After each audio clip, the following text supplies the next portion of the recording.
Bismillahirrahmanirrahim. Assalamualaikum warahmatullahi wabarakatuh. Apa kabar siswa hebat semuanya? Pada kesempatan kali ini bertemu lagi dengan Pak Budi. Kali ini kita akan membahas tentang fluida dinamis. Pada pertemuan sebelumnya, kalian telah mempelajari fluida statis atau fluida yang diam. Kali ini kita akan secara khusus mempelajari karakteristik dan besaran-besaran serta hubungannya satu sama lain pada fluida yang mengalir atau kita sebut sebagai dinamika fluida.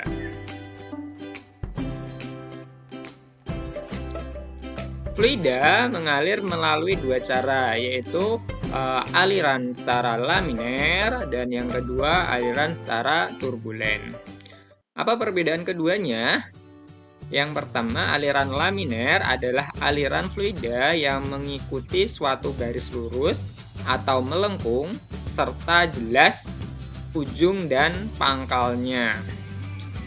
Kalau aliran turbulen itu aliran fluida yang ditandai dengan adanya aliran yang berputar dan arah gerak partikelnya berbeda. Bahkan kadang alirannya itu berlawanan dengan arah gerak dari keseluruhan fluida. Nah, untuk membedakan keduanya, kalian dapat melihat foto pada gambar. Jadi aliran laminer itu alirannya yang lurus seperti ini. Kalau di ini adalah aliran air sungai. Jadi yang lurus itu aliran laminer. Sedangkan yang membentuk riak ini alirannya berputar-putar, itu disebut aliran turbulen.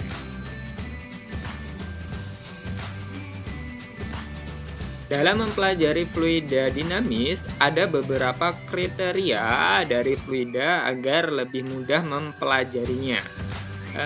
Kriteria-kriteria tersebut didefinisikan sebagai fluida ideal. Ciri-ciri dari fluida ideal yang pertama yaitu fluida bersifat non-viskos. Jadi kekentalannya yang menyebabkan gesekan antar partikelnya ini diabaikan. Yang kedua, aliran fluida bersifat tunak.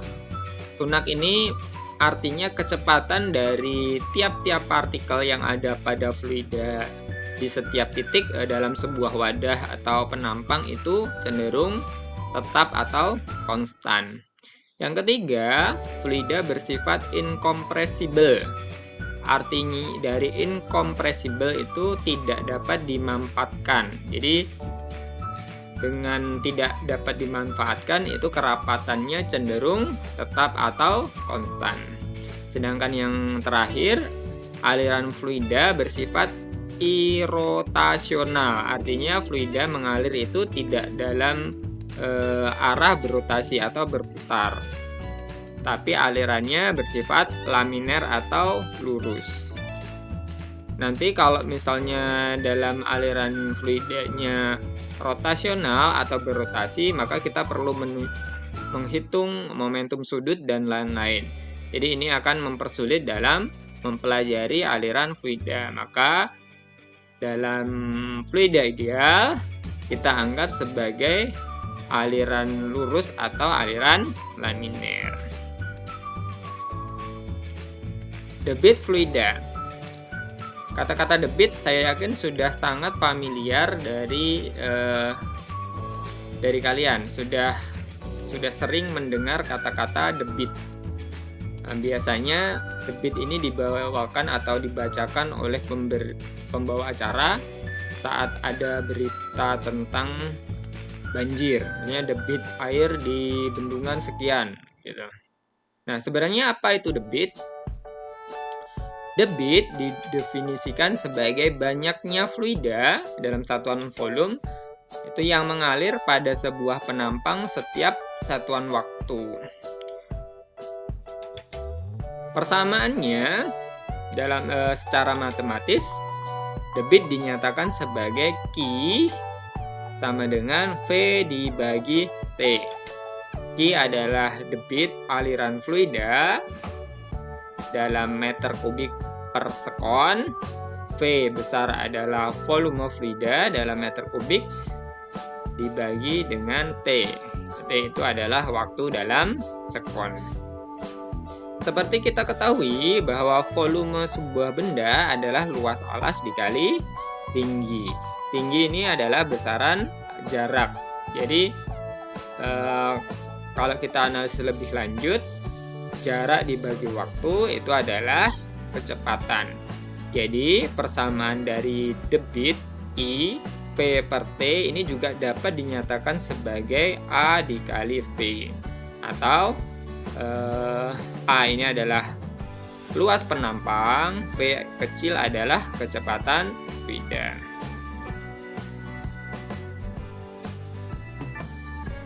Pernahkah kalian mengamati aliran dari sebuah air yang mengalir melalui dua penampang yang berukuran berbeda? Misalnya seperti ini.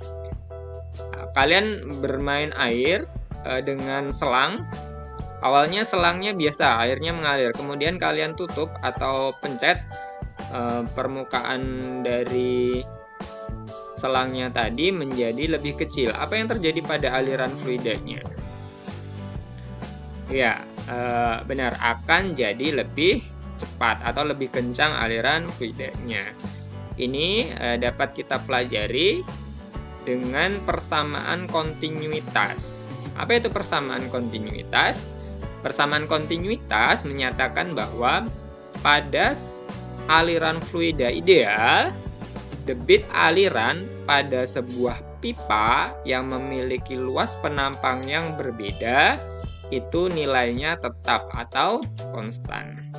Jadi debit di penampang satu nilainya harus sama dengan debit pada penampang kedua. Q1 sama dengan Q2. Karena tadi Q adalah A dikali V, maka nilainya juga dapat dinyatakan sebagai A1 dikali V1 atau luas penampang 1 dikali kecepatannya.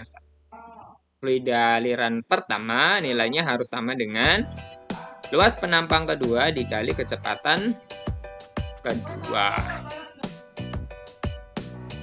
Ya, bagaimana? Paham? Agar lebih paham, kita lihat contoh soalnya. Yang pertama, air mengalir pada sebuah selang berdiameter 4 cm.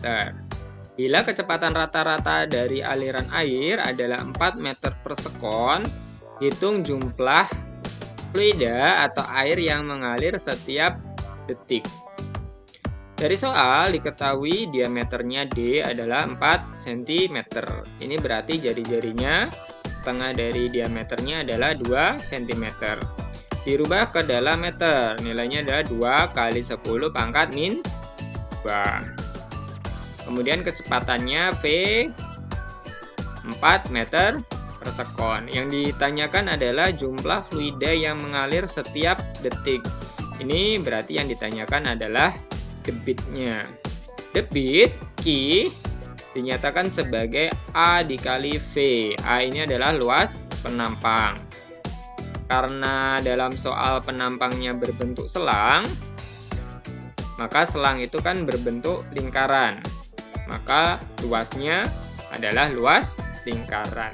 Q A dikali V, A-nya nilainya dapat dirubah sebagai luas lingkaran. Jadi pi R kuadrat dikali V.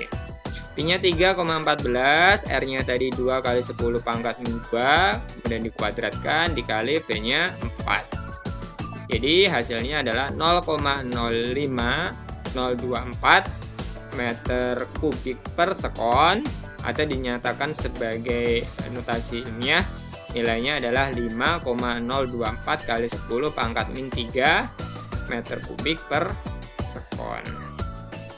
Ya, selanjutnya kita lihat contoh kedua. Air mengalir pada sebuah pipa dengan diameter 12 cm. Kemudian ujungnya menyempit dengan diameter 8 cm. Jika kecepatan aliran air di bagian pipa yang berdiameter besar adalah 10 cm per sekon, Hitung kecepatan air di ujung yang lebih kecil. Dari soal, kita dapat mengetahui bahwa diameter pipa besar D1 adalah 12 cm. Kemudian diameter kedua yang lebih kecil D2 adalah 8 cm. Kecepatan air di pipa yang berdiameter besar berarti V1 adalah 10 cm per sekon. Ini V1 10 cm per sekon. Kemudian yang ditanya kecepatan aliran air di pipa yang lebih kecil, berarti V2-nya ini berapa? Ya, sesuai persamaan kontinuitas tadi bahwa debit aliran yang mengalir pada pipa yang lebih besar nilainya harus sama dengan debit aliran di pipa kedua. Berarti Q1 sama dengan Q2. Q tadi atau debit adalah perkalian antara luas penampang dan kecepatan. Berarti A1 dikali V1 nilainya harus sama dengan A2 dikali V2. Karena A luas penampang pipa berbentuk lingkaran, maka A-nya ini dapat diganti dengan luas lingkaran. Pi R kuadrat atau 1/4 Pi D kuadrat. Jadi persamaan ini dapat diturunkan menjadi 1/4 Pi D1 kuadrat dikali V1. Nilainya harus sama dengan 1/4 Pi D2 kuadrat dikali V2. Karena nilai 1/4 Pi ruas kiri dengan ruas kanan ini sama, maka persamaan ini dapat disederhanakan menjadi D1 kuadrat dikali V1, nilainya harus sama dengan D2 kuadrat dikali V2.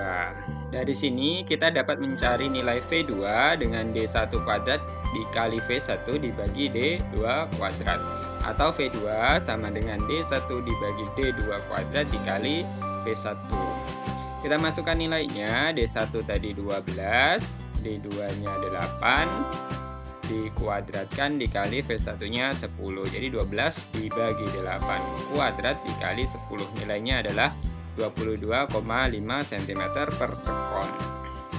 Dari sini kita ketahui bahwa kecepatan aliran di pipa yang ujung lebih kecil adalah 22,5 cm. Ini lebih besar dibanding kecepatan aliran di pipa yang ukurannya lebih besar. Pada fluida dinamis terdapat hubungan antara besaran tekanan dan kecepatan.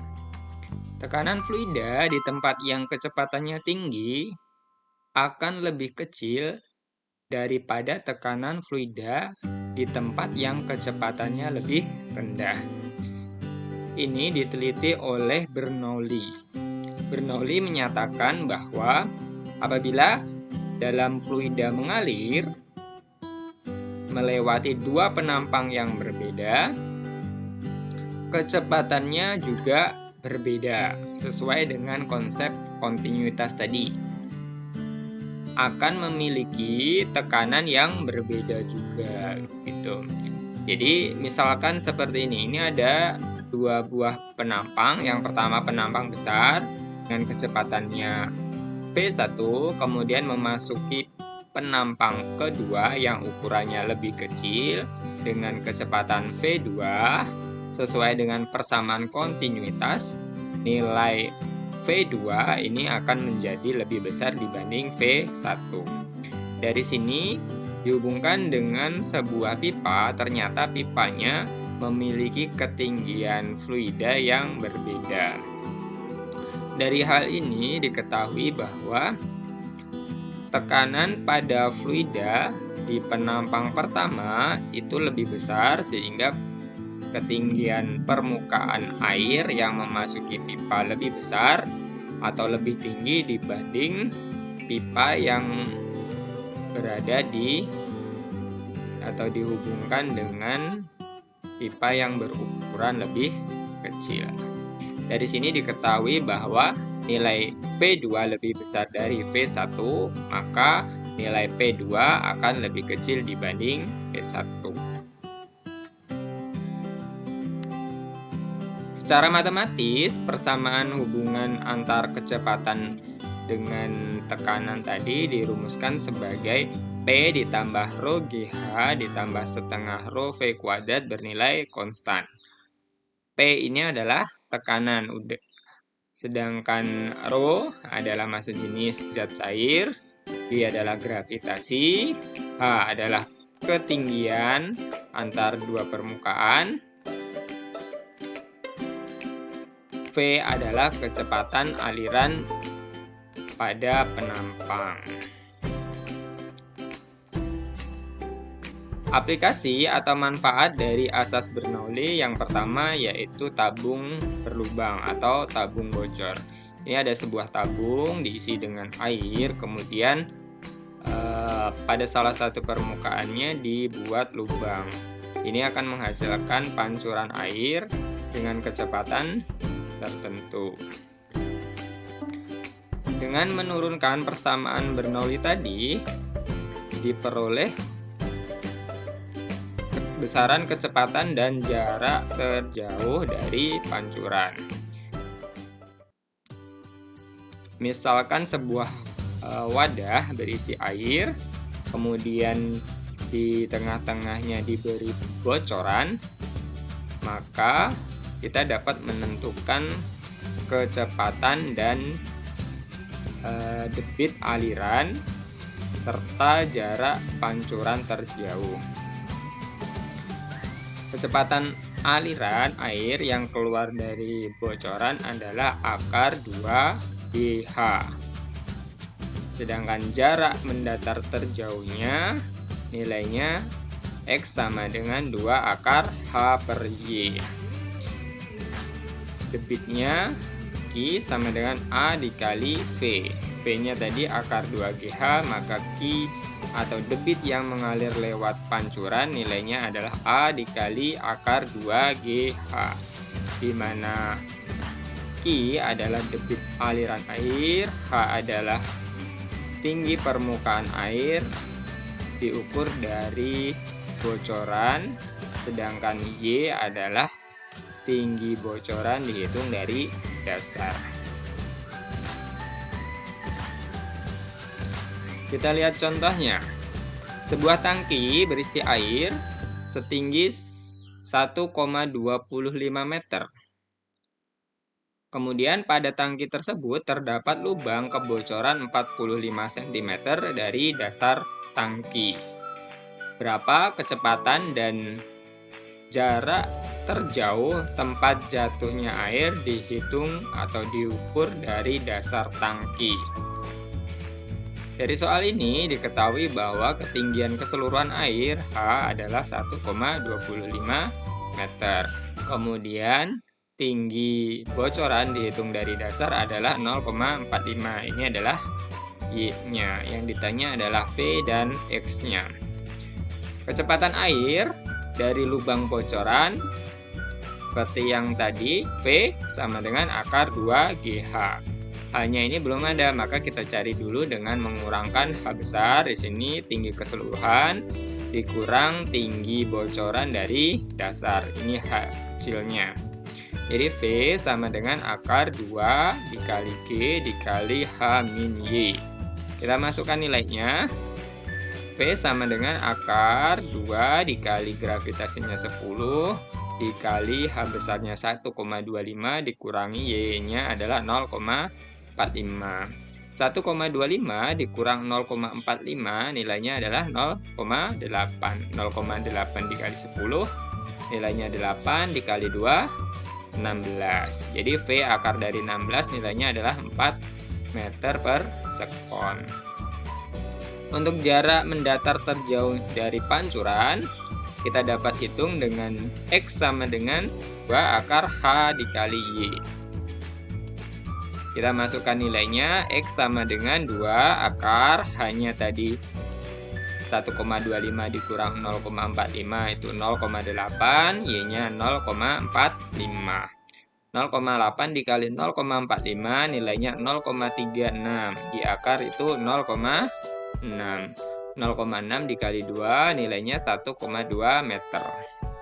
Jadi diketahui bahwa kecepatan aliran air yang keluar dari pancuran itu adalah 4 meter per sekon, sedangkan jarak mendatar terjauh pancurannya adalah 1,2 meter. Aplikasi lain dan manfaat dari asas Bernoulli yaitu ada di alat penyemprot. Ini biasanya alat penyemprot parfum atau alat penyemprot pada obat serangga. Prinsipnya sama. Dia ada hubungan antara kecepatan dengan tekanan. Ketika penghisap pompa ditekan, udara dari tabung silinder dipaksa keluar melalui lubang yang sempit. Udara yang keluar dari lubang sempit ini mempunyai kecepatan yang tinggi, sehingga tekanan udara yang ada di sini itu menjadi lebih kecil dibanding tekanan udara di dalam tabung yang berisi air. Karena tekanan udara pada nozzle tadi yang lebih kecil, sedangkan tekanan udara di permukaan cairan itu dalam tabung lebih besar, maka cairan dalam tabung ini akan tertekan kemudian keluar melalui nozzle. Aplikasi lain dari asas Bernoulli yaitu karburator. Karburator ini adalah alat untuk pembakaran atau mencampur antara oksigen dengan bensin pada kendaraan bermotor kalian. Prinsipnya sama, dia menerapkan tekanan dan kecepatan aliran fluida. Yang berikutnya aplikasi dari asas Bernoulli yaitu pipa atau venturimeter tanpa manometer. Venturimeter adalah alat untuk mengukur kecepatan aliran fluida. Dalam hal ini adalah aliran air. Dengan menurunkan persamaan asas Bernoulli tadi bahwa P ditambah rho GH ditambah setengah rho V kuadrat itu pada penampang 1 nilainya sama dengan P ditambah rho GH ditambah setengah rho V2 kuadrat itu sama dapat diturunkan persamaan kecepatan aliran fluida di V1 pada penampang 1 nilainya sama dengan V akar 2GH per A1 per A2 kuadrat dikurang 1, di mana H di sini adalah selisih ketinggian permukaan air pada venturimeter, A1 adalah luas penampang 1 dan A2 adalah luas penampang kedua. Kita lihat contohnya. Sebuah venturimeter tanpa manometer ini memiliki luas penampang besar 10 cm kuadrat. Yang ini luas permukaannya 10 cm kuadrat. Dan luas penampang kecilnya itu 5 cm kuadrat. Venturimeter ini digunakan untuk mengukur kecepatan aliran air. Jika perbedaan ketinggian dari permukaan air adalah 15 cm, di ketinggian permukaan air di antara dua tabung ini adalah 15 cm, hitung aliran air di penampang besar dan penampang kecilnya. Dari soal diketahui bahwa luas penampang 1 nilainya adalah 10 cm kuadrat atau kita ubah ke dalam meter nilainya 10 kali 10 pangkat min 4 meter kuadrat. Luas penampang kedua yang lebih kecil tadi 5 cm kuadrat atau 5 kali 10 pangkat min 4 meter kuadrat. Selisih ketinggian permukaan air 15 cm atau 15 kali 10 pangkat min 2 meter. Gravitasinya 10 meter per sekon kuadrat. Yang ditanya adalah kecepatan pada penampang 1 dan penampang 2. Gunakan persamaan tadi. V sama dengan akar 2GH dibagi A1 per A2 kuadrat dikurang 1. Kita masukkan nilainya. 2 dikali gravitasinya 10, hanya tadi 15 kali 10 pangkat min 2 dibagi A1 nya 10 10 kali 10 pangkat min 4 dibagi A2-nya 5 kali 10 pangkat min 4. Dikuadratkan dikurangi 1. Ini hasilnya 1 meter per sekon kuadrat. Kemudian untuk mencari kecepatan pada pipa kedua, pada penampang kedua gunakan persamaan kontinuitas. A1 V1 nilainya sama dengan A2 dikali V2. V2 nilainya adalah A1 dikali V1 dibagi A2. Kita masukkan nilainya. A1 10 kali 10 pangkat min 4, A2-nya 5 kali 10 pangkat min 4 dikali V1 dari hasilnya tadi 1 meter per sekon. Jadi 10 dikali 1 dibagi 5 nilainya adalah 2 meter per sekon. Jadi dari perhitungan ini kita dapat simpulkan bahwa kecepatan aliran air pada penampang besar tadi 1 meter per sekon dan pada penampang kecil yang kedua itu nilainya adalah 2 meter per sekon. Aplikasi selanjutnya asas Bernoulli yaitu venturimeter dengan manometer. Prinsipnya hampir sama dengan venturimeter pada yang pertama tadi tanpa manometer. Bedanya ini menggunakan manometer. Manometer itu adalah sebuah pipa U yang melengkung, kemudian di dalamnya diisi fluida dengan massa jenis tertentu yang kita sudah ketahui. Misalkan ada sebuah fluida yang dialirkan, kemudian di bawahnya diberi manometer, kita dapat menghitung besarnya kecepatan di aliran pipa pertama. Besarnya kecepatan aliran pada pipa pertama itu nilainya adalah akar dari 2 P1 kurangi P2 dibagi Rho dikali A1 per A2 kuadrat dikurangi 1. P1 ini adalah tekanan yang ada pada manometer lengan pertama. Yang P2 adalah tekanan pada manometer lengan kedua. Rho-nya adalah massa jenis zat cair yang ada di manometer. A1 adalah luas permukaan pada tabung pertama. A2 adalah luas permukaan pada tabung yang lebih kecil. Nilai P1 kurangi P2 apabila nanti diketahui nilai perbedaan ketinggian dari permukaan manometer, kita dapat ganti dengan nilainya Rho D dikali H. Aplikasi selanjutnya dari asas Bernoulli yaitu tabung pitot. Tabung pitot ini sama seperti venturimeter, tapi kegunaannya untuk mengukur kecepatan aliran udara. Dia prinsipnya hampir sama, hanya yang diukur adalah kecepatan aliran udara.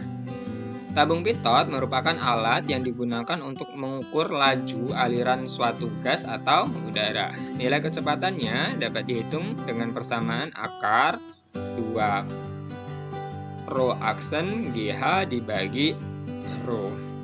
Rho aksen adalah massa jenis zat cair dalam manometer. H adalah perbedaan ketinggian di antara dua kaki manometer dan Rho adalah massa jenis gasnya yang diukur. Kita lihat contohnya. Sebuah tabung pitot digunakan untuk mengukur kelajuan aliran gas oksigen yang mempunyai massa jenis 1,43 kg per meter kubik dalam sebuah pipa. Jika perbedaan tinggi zat pada kedua kaki manometer adalah 5 cm dan massa jenis zat cair yang ada di manometer adalah 13.600 kg per meter kubik, hitung kelajuan aliran gas pada pipa tersebut. Gunakan gravitasi 10 meter per sekon kuadrat. Dari soal diketahui bahwa massa jenis gas yang akan dihitung kecepatannya adalah 1,43. Massa jenis zat cair pada manometernya 13.600. Kemudian selisih ketinggiannya adalah 5 cm atau 0,05. Gravitasinya 10. Untuk menghitung kecepatannya, kita tinggal masukkan persamaan tadi. Jadi, P akar 2 rho aksen GH dibagi rho. 2 dikali rho aksennya adalah 13.600, gravitasinya 10, hanya 0,05. Dibagi rho-nya 1,43. Dari sini hasilnya V sama dengan 97,52 meter per sekon. Jadi kecepatan aliran oksigen yang melalui tabung pitot tadi nilainya ini 97,52 meter per sekon. Aplikasi selanjutnya dari asas Bernoulli yaitu gaya angkat pesawat. Bagaimana sebuah pesawat dapat naik atau turun? Ini prinsipnya sama, menggunakan aplikasi dari Bernoulli.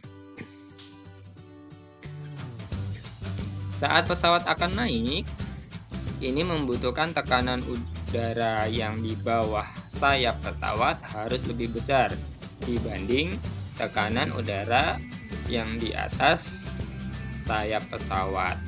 Ini dapat dibuat dengan mengarahkan sayap pesawat sedikit menukik ke atas, sehingga menyebabkan aliran udara yang di bawah menjadi lebih rendah dibanding aliran udara yang di atas sayap pesawat.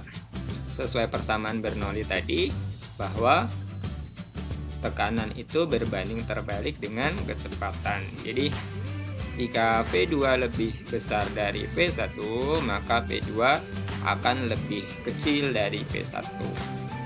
Jadi, pesawat dapat naik. Nanti kalau misalnya pesawatnya mau turun, tinggal dibalik. Jadi V2 lebih besar dari V1. Maka V2-nya lebih kecil dari V1.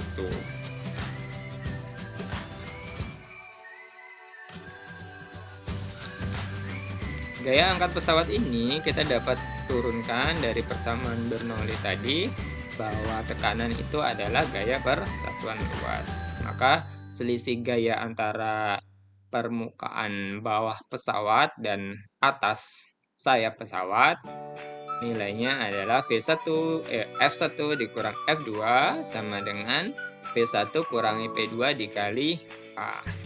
F1 adalah gaya dorong ke atas pesawat, F2 adalah gaya dorong ke bawah pesawat, P1 adalah tekanan udara di bawah sayap pesawat, P2 adalah tekanan udara di atas sayap pesawat, A-nya adalah luas penampang dari sayap pesawat tadi.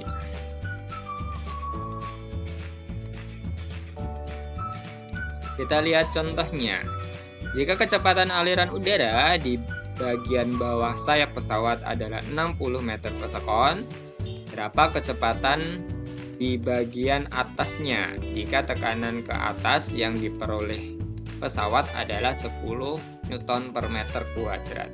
Gunakan massa jenis udara 1,29 kg per meter kubik. Dari sini diketahui bahwa selisih antara tekanan atas dan tekanan bawah nilainya 10 Newton per meter. Kecepatan aliran udaranya di bagian bawah 60 meter per sekon.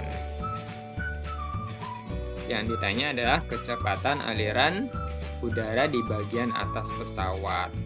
Gunakan persamaan Bernoulli tadi, P1 ditambah setengah rho V1 kuadrat ditambah rho GH1 sama dengan P2 ditambah setengah rho V2 kuadrat ditambah rho GH2. Kita kumpulkan nilai P-nya.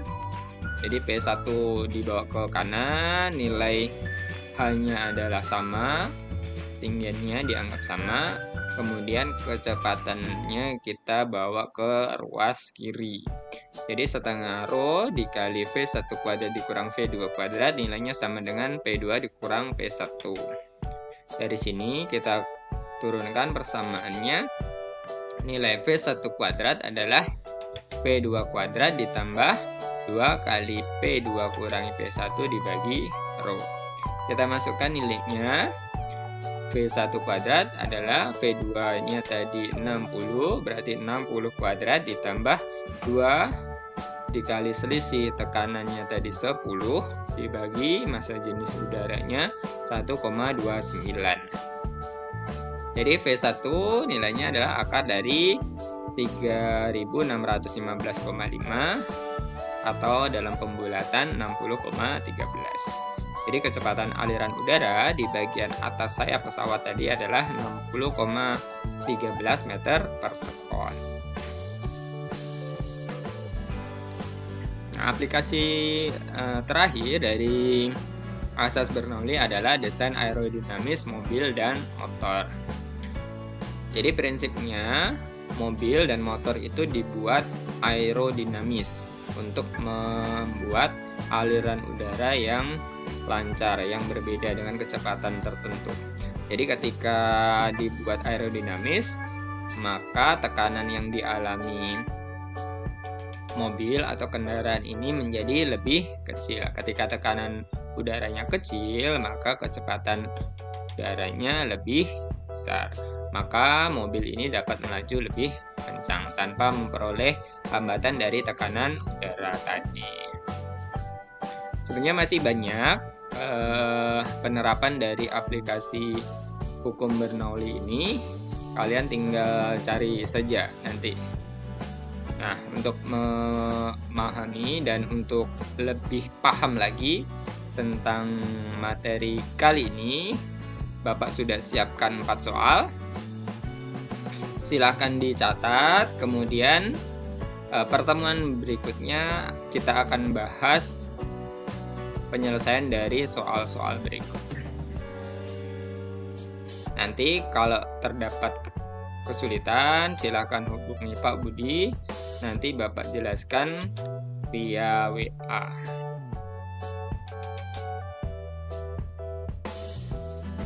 Ya, demikian pengantar materi dinamika fluida. Semoga bermanfaat. Kita bertemu lagi pada pertemuan selanjutnya. Assalamualaikum warahmatullahi wabarakatuh.